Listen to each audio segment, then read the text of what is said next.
මේ දවස්වල කට්ටිය පිස්සු වැටිලා වගේ කරන දේ මොකක්ද කියලා ඇහුවොත් එයාට දෙන්න තියෙන උත්තරේ මොකක්ද? හරියට හරි. අය දෙපාරක් හිතන්න දෙයක් නැහැ. AI ෆොටෝ එඩිටින් අපේ සමහර විනාඩියෙන් විනාඩියට අප්ලෝඩ් කරනවනේ. ඇත්තට ඒක නිකන් මැජික් එකක් වගේ නේද? ඕන හැලි වඳුරෙක්ගේ මූණ ක්ලික්ස් දෙක තුනකින් පට්ට ලස්සන එඩිට් කරලා ගන්න පුළුවන්. කවුද ඉතින් කැමති නැත්නම් එහෙම ලස්සනට ඉන්න? ඔයාට ඕන හැම බෑග්ග්‍රවුන්ඩ් එකක්ම වචන දෙක තුනක් ටයිප් කරලා ඕන තැනකට දාන්න හැකියි. ඕන විදිහකට දාන්න හැකියි. ආයතින් කෙලින්ම ෆිල්ම් ස්ටාර් කෙනෙක්ම කර හැකි කිසිම ගේමක් නැතුව. ඒත් ඔයා ඔය හරි ආසායෙන් ෆිල්ටර්ස් දාලා පොඩි පොඩි එන්හැන්ස්මන්ට්ස් මේක්ಓවර්ස් කරලා හදන ඔයාගේ ඔය ලස්සන ඉමේජ් එකේ ලස්සනට යටින් ඔයාට පේන්නේ නැති අඳුරු පැත්තක් තියෙනවා කියලා කිව්වොත් විශ්වාස කරන්න පුළුවන්ද? අද අපි කතා කරමු AI ෆොටෝ එඩිටිං වල තියෙන අපිට පේන්නේ නැති අවදානම ගැනයි. ඒකෙන් ඔයාට වෙන්න පුළුවන් ඔයා හිතන්නවත් නැති භයානක දේවල් ටිකක් ගැනයි. මේක කියපු ගමන් වීඩියෝ එක ස්කිප් කරන්න එපා. අනේ ඕවා බොරු මට වැඩක් නැහැ කියලා. අන්තිම වෙනකම් බලන්නකෝ. වීඩියෝ එක ඉවර වෙනකොට ආය ඔයාගේ ෆොටෝස් ඔන්ලයින් එඩිට් කරන එක ගැන දෙපාරක් හිතයි.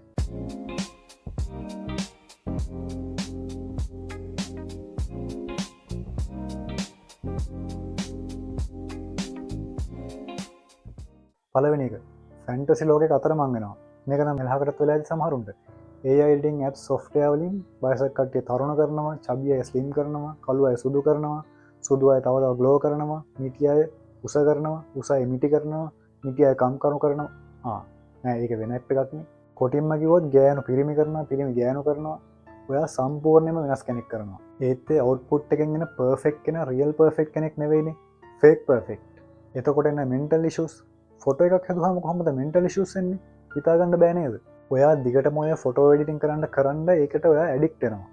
දවසකට එකකින් දෙකකින් පටන් ගන්න ෆෝන් එක අතරගත්ත හැම වෙලාවකම එඩිට් එකක් කරන්න හිතන තරමටම ඔයාගේ මොලේ ඒකට හැඩ ගහන්න පුළුවන්. ඇඩික්ට් වෙන්න පුළුවන්. ඒ විතරක් නෙවෙයි. ඔයා ඊට පස්සේ හැම වෙලාවම ඔයාව දකින්න ආස වෙන්නේ අර ෆොටෝස් වල ඉන්න මූණ එක ඩොට් එකක්වත් නැති පර්ෆෙක්ට් කෙනා විදියට.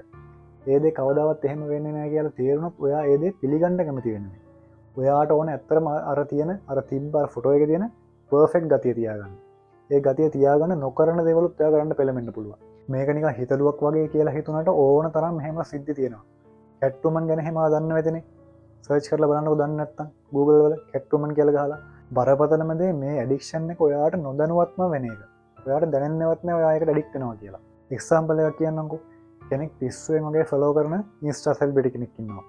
එයා මේ AI ෆොටෝ එඩිටිං ඇඩ්වාන්ස් විදිහට පාවිච්චි කරලා කාටවත් හොයාගන්න බැරි විදිහට හොඳට එඩිට් කරපු එයාගේ ෆොටෝස් දිගින් දිගටම සෝෂල් මීඩියා වල පෝස්ට් කරනවා. අර මම කියපු කෙනා හැම වෙලාවෙම සෙලිබ්‍රිටි වගේ වෙන්න හදන කෙනෙක්. එයා ෆලෝ කරන කෙනෙක් කියලා කිව්වනේ.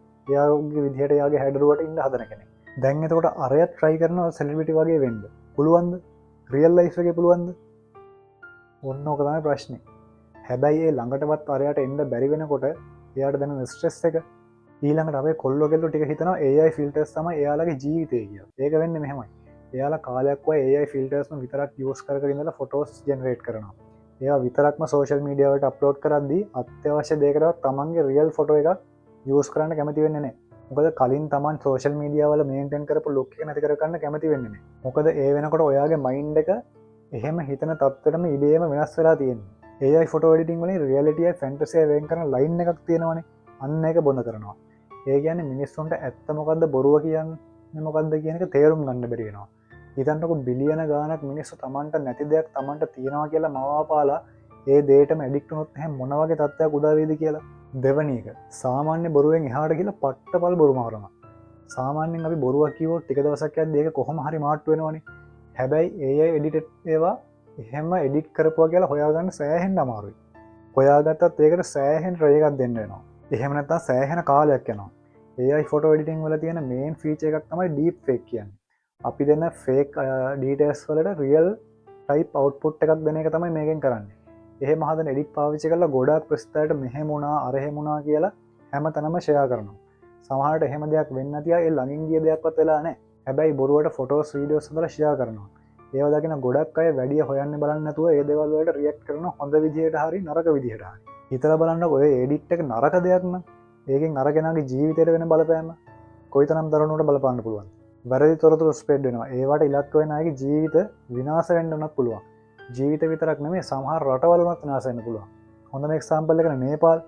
එහෙම මිනිස්සු අවශ්‍ය ගන්න ගොඩක් දුරු දේවල් ෂෙයා වුණා කියලා කියනවනේ. අන්තිමට රටෙන් භාගයක් විතර විනාසයි. ගොඩක් ඔය යුද්ධවල ෆේක් ෆොටෝස් ජනප්‍රිය මිනිස්සු ගරු කරනගේ චරිතය ඝාතනය කරන්න හදන ෆේක් ෆොටෝස් වීඩියෝස් වගේ ඒ වගේ ලොකු විනාශයක් කරන්න පුළුව. අපි හිතන්නක ලොකු විනාශයක් කරන්න පුළුව. සාමාන්‍ය ෆොට එකක් බලාගෙන අපිට සීජක් දේවල් හදලා කියන්න පුළුවන්න ගයිස් ෆේක් පොට එකක් බල අපිට දාහක් දේවල් හදලා කිව්වයි. තුන්වැනි එක පෞද්ගලිකත්වය ප්‍රයිවසිය එක ගැන ලොකු රිස්ක එකක් කෙනවා. ඕනම කෙනෙක්ගේ ෆොටෝ එකක් එයාගේ කිසිම පර්මිෂන් එකක් නතු ඕන කෙනෙකුට හිතන විදිහට එඩිට් කරන්න පුළුවන්. ඕන කෙනෙක්ට ඔයාව යස් කරන්න පුළුවන්. ඔවු ඔයාව යස් කරන්න පුළුවන් හිතන විදිහට ඔයාගේ කැරක්ට එකට ලොකු ඩමේජයක් වන විදිහට ඔයාගේ මූුණ කට් කරලා වෙනගේ ඇඟවල්ලට බට් කරන්න පුළුවන්. හරිම ලේසියෙන් නියුට් ඉමේජස් හදන්න පුළුවන්. හරිම ලේසියෙන් නියුට් ඉමේජස් හදන්න පුළුවන්. සමහරලාට අපිට හිතාගන්න බැරි තරම් නැචුරල් විදිහට ඒ දේවල් කරන්න පුළුවන්. සමහරට ඔයාටවත් හොයාගන්න බැරිව එච්චර නැචුරල් විදිහට කොහොමද හදලා තියෙන්නේ කියලා. ගොඩක් වෙලාවට ඔය ස්ප්‍රෙඩ් වුණාම මේ කියන්නේ සෝෂල් මීඩියා වල එහෙම ෂෙයා වෙන්න පටන් ගත්තාම නවත්ත ගන්න හරිම අමාරුයි. අර වින්දිතව ඉතින් ඒක හැමදාම විඳවනවා. මිනිකාකු වගේ ඔය යූස් කරන්න ඉන්න සෙට් එකකුත් ඉන්නවනේ අර වගේ මිනිස්සු බ්ලැක්මේල් කරන්නම් බලාගෙන නියුට් ෆොටෝස් එහෙම හදලා ඒකෙන් එක එක බලපෑම් කරන්න පුළුවන්. කප්පන් ඉල්ලන්න පුළුවන්. සමහරු පලි ගන්නවා. ගොඩක් ඔය වගේ කරදර එන්න පුළුවන්. කලින් කිව්වා වගේ ඔය වගේ ෆේක් ඉමේජ් එකක් එහෙම වෛරල් වුණාම මේක වෙබ් එකෙන් ඉරේස් කරන්න හරිම අමාරුයි. අමාරු කියන්නේ ඉතින් බෑ වගේ තමයි. දවසක කෙනෙක් ෆන් එකට ඔයාගේ මූණ දාලා පටන් ගන්න මේ AI ෆොටෝ එඩිටින් කියන ප්ලැට්ෆෝම් එක තව දවසක ඔයාගේ මූණ විතරක් නෙමෙයි ඔයාගේ මුළු ඇඟම සේල් කරන ප්ලැට්ෆෝම් එකක් වෙන්නත් පුළුවන්. හතරවෙනි එක ඔයා දකින හැම ෆොටෝ එකක්ම ෆේක් එකක් වෙන්න පුළුවන්. කාලයක් යනකොට ඔයා ඇත්ත කියලා හිතන් ඉන්න ඔයාගේ හිත ගිය හිතට වැදුන මතකේ තියෙන හැම ෆොටෝ එකක්ම වීඩියෝ එකක්ම AI ජෙනරේටඩ් ෆොටෝස් වීඩියෝස් වෙන්න පුළුවන්. ඒ කියන්නේ ඔයා ආසාවෙන් හිතේ තියාගෙන ඉන්න ගොඩක් දේවල් ෆේක් වෙන්න පුළුවන්. දවසක ඒක එහෙමයි කියලාට දැනුණොත් එතකොට මේකෙන් සාමාන්‍ය ප්‍රවෘත්ති වාර්තා කරන ඉතිහාසය විතරක් නෙමෙයි පුද්ගලික සම්බන්ධකම් වුණත් විකෘති කරන්න පුළුවන්. ඕනට වැඩියෙන් එඩිට් කරපු වෙඩින් ෆොටෝස් ෆැමිලි ෆොටෝස් වලින් කවදාවත් මර මූණවල තියෙන නැචරල් ෆීලිංගස් ටික ගන්න බෑ. එන්නේ ආටිෆිෂල් ලුක් එකක්. කිසිම ෆොටෝ එකක් වීඩියෝ එකක් ගැන විශ්වාසයක් නැති කල්චර් එකක් හදනවා. අනාගතයේ දවසක ෆොටෝස් වීඩියෝස් දකින මිනිස්සු මෙහෙම කියයි. ඒක ඇත්ත වගේ නම් පේනවා. හැබැයි ඒක ඇත්තටම ඇත්තද? ස්වභාවිකව ලෝකෙ වෙන්න පුළුවන් දේවල් කෘතිමව කරන්න පුළුවන් වුණාම හරියටම ඇත්ත මොකක්ද කියලා අපි දැනගන්නේ කොහොමද? විශ්වාස කරන්නේ කොහොමද? විශ්වාස කරන්නේ මොකක්ද? පස්වෙනි එක කෙනෙක් නොහිතන විදිහට මේකට ඇඩික්ට් වෙලා කුල්මත් වෙලා අන්තිමට වල්මත් වෙලා යන්නත් පුළුවන්. ගොඩක් මේ AI ෆොටෝ එඩිටිං ඇප්ස් වල ලිමිටඩ් ඇක්සස් තියෙන්නේ. ඒ වගේ අපිට පොඩි ඉෆෙක්ට්ස් ටිකක් විතරයි පාවිච්චි කරන්න පුළුවන් වෙන්නේ. මුලදී ඇඩ්වාන්ස් ඉෆෙක්ට් වලට යන්න ප්‍රෝ වර්ෂන් එක සල්ලි දීලා ගන්න වෙනවා. ගොඩක් අය හිතනවා මට නම් ප්‍රෝ වර්ෂන් ඕනේ නැහැ බේසික් වර්ෂන් එක හොඳටම ඇති කියලා. ඒ කියන්නේ මුලදී එහෙම හිතනවා. ඒ වුණාට ටික දවසක් කරගෙන යද්දි ප්‍රෝ වර්ෂන් එකේ තියෙන ෆීචර්ස් ටික සැරෙන් සැරේ දකිද්දි ඔයාට ඉබේටම හිතනවා ඕකට ආස හිතලා පේ කරලා ඒ වර්ෂන් එක ෆුල් වර්ෂන් එක ගන්න. සමහර ගන්නවා. කම්පැනිස් ටික ඔයාට නොදැනීම ඔයාගේ සාප්පුවට විදිනවා. ඔයාගේ පොකට් එක හිස් කරනවා. ෆැෂන් ඉන්ඩස්ට්‍රි එකට ලොකු රිස්ක් එකක් එන්න පුළුවන්. මොකද වෙනදට මේකප් එකක් එහෙම දාලා වෙනස් අවුට්ෆිට් එකක් ඇඳලා කැමරාමන් කෙනෙක් එහෙම අරගෙන කරන ෆොටෝ ෂූට් උදේ නැගිටපු ගමන් ගත්ත වගේ සෙල්ෆි එකක් උනත් යූස් කරලා ඕන විදිහට AI වලින් හදන්න පුළුවන්. එතකොට අර ජොබ්ස් මම අර මුලදිම කිව්වා වගේ AI එඩිට් එකක් නැතුව කිසිම වෙලාවක ෆොටෝ එකක් අප්ලෝඩ් කරන්නේ නැහැ කියන තත්ත්වෙට මිනිස්සු වැටෙන්න පුළුවන්. ඇත්තට මේක ලොකු ඇඩික්ෂන් එකක්. බරපතල ඇඩික්ෂන් එකක්. අවිශ්වාසය කියන එක අන්තිමට සර්කල් එකක් වගේ වෙනවා. ඒ කියන්නේ දෙයක් දැක්කහම මුලින්ම ඇත්ත වෙන්න ඇති කියලා හිතනවා. ඒ ගමන්ම මේක AI වෙන්නත් පුළුවන් නේ කියලා හිතනවා. මොන දේ දැක්කත් ඔය දේ හිතනවා. ඇත්තද බොරුද? ඇත්තද බොරුද? ඇත්තද බොරුද? මේ AI ෆිල්ටර්ස් නිකන් ෆන් ටූල් එකක් විතරක් නෙවෙයි. මේවා බිස්නස්. එක වෙලාවක ඔයාගේ ලයිෆ් එක උනත් කන්ට්‍රෝල් කරන්න පුළුවන් තරමේ රිස්ක් එකක් තියෙන බිස්නස්. දැන් මේ ඔක්කොම ආවම අම්මෝ මහා යක්ෂ වැඩක් නෙමේ AI එඩිටින් කියන්නේ.